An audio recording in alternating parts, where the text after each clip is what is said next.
تاني شي بعتذر كثير على الغياب.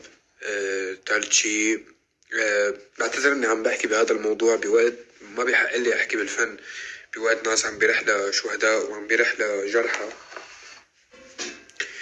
وانا عم بحكي عن الفن بس انه هاي مهنتي وهذا سبب وجودي بالحياة بالنهاية. مثل العادة السبب الاساسي هو خنزرة إخرايل. و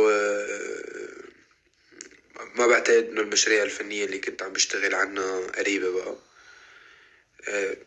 بحضر كتير منها وعم يتحضر كتير منها وإلى آخره، بس والله لا لجلادة ولا لي خلق ولا لي نفس إني أقوم أشتغل بوضع الحرب وبظل هذا الحرب المريب يعني.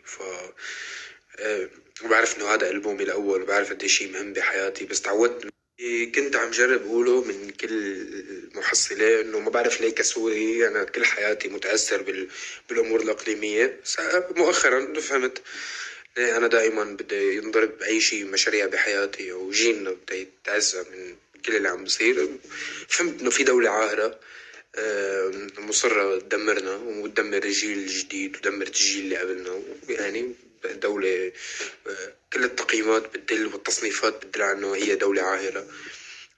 وبالكم ما تعتادوا المشهد، في ناس ماتت بلبنان، في ناس ماتت بفلسطين. أذوا عالم كتير وأذونا على الصعيد المهني وعلى الصعيد الشخصي وعلى جميع الأصعدة.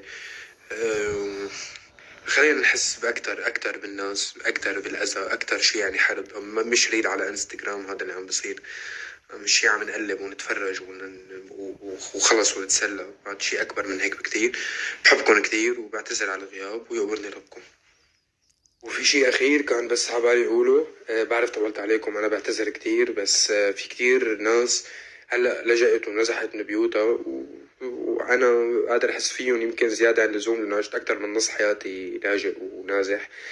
فبس أي حدا قادر يتبرع لأي مؤسسة رسمية أو أي جمعية خيرية نقدر نساعد دول الناس يكونوا قاعدين بس بمكان دافي، بمكان فيه غذاء كافي للأطفال، حرامات، ما بعرف أي شيء.